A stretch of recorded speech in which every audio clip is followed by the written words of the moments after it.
Boa noite, irmãos. Boa noite, igreja. A paz do Senhor, tudo bem?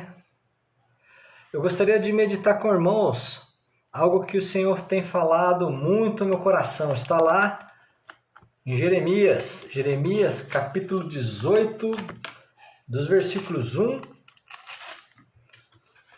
ao 3. Diz assim a palavra do Senhor. Palavra do Senhor que veio a Jeremias. Levanta-te e desce à casa do oleiro, e lá te farei ouvir as minhas palavras.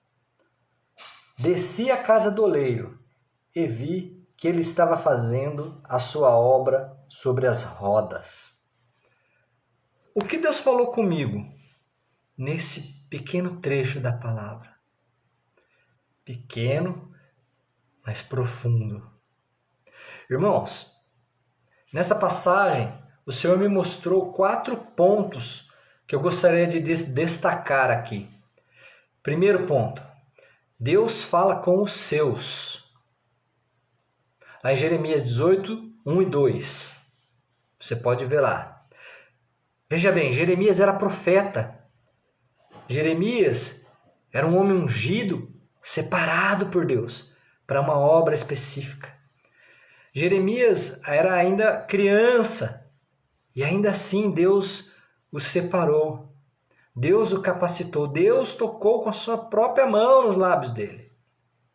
Deus o capacitou e usou na obra. Da mesma forma, meus irmãos, Deus fala conosco ainda hoje. Deus nos separa. Deus nos capacita. E Ele quer nos usar. Irmãos, nós não podemos resistir a esse Deus. Porque Ele é, na verdade, irresistível. Segundo ponto. Quando o Senhor fala, seus servos ouvem a sua voz. Olha só, lá em João 10, 27. Olha o que fala, João 10, 27. João 10, 27, Deus fala o seguinte. As minhas ovelhas ouvem a minha voz, e eu as conheço, e elas me seguem. As ovelhas do Senhor ouvem a voz e reconhecem a voz dele. Mas elas reconhecem e ouvem essa voz porque elas estão habituadas a ouvi-la. Porque elas se relacionam com o pastor. Todos os dias elas ouvem a voz do pastor, ouvem as suas diretrizes. Faz parte de suas vidas ouvir a voz do pastor. Quando Jeremias ouviu a voz do Senhor, ele reconheceu na hora. Terceiro ponto. Seus servos ouvem sua voz e obedecem. Jeremias 18, 3. Ele disse, desci. O Senhor disse, levanta-te e desce. E Jeremias respondeu assim, desci. Ele desceu, ele obedeceu. Em João 10, 27, fazendo um paralelo. A prontidão de Jeremias mostra como ele estava alinhado à vontade de Deus. A sua obediência parece que foi quase instantânea. Quando Deus falou com ele, creio eu que ele não ficou questionando, não ficou analisando se era um bom momento. Ele simplesmente recebeu a ordem e a executou.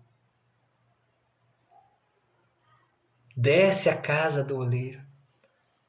Desci a casa do oleiro. Irmãos, quarto e último ponto. Existe uma bênção no ato de obediência.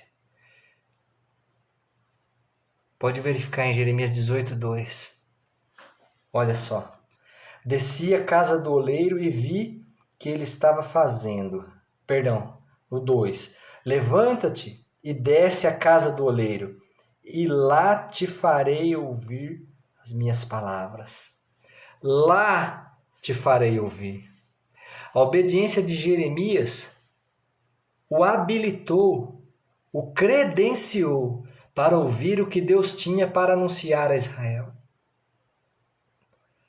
O ato de obediência nos leva ao próximo passo, nos leva à próxima revelação, nos leva ao próximo recado que Deus tem para nós. Olha só o que diz a palavra do Senhor lá em 1 João, capítulo 2, versículo 17.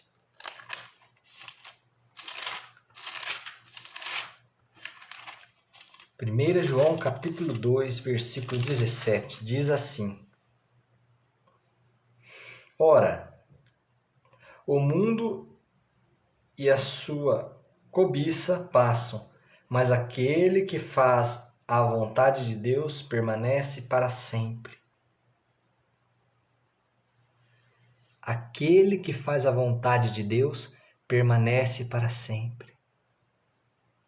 João 15,14, Jesus fala para os discípulos que se eles quiserem ser amigos dele, eles têm que obedecê-lo. Então, há uma bênção no ato de obediência. Eu separei só 2. Primeiro, ser amigo de Jesus, ser amigo de Deus. Segundo, permanecer para sempre. Obviamente existem muitas outras bênçãos, mas Deus falou ao meu coração sobre esse ponto. Primeiro, Deus fala com os seus. Segundo, quando o Senhor fala, os seus servos ouvem. Terceiro, seus servos ouvem a sua voz e obedecem. E quarto, existe bênção no ato de obediência. Irmãos, que o Senhor possa falar ao teu coração meditando nessa palavra. Deus te abençoe. Grande abraço.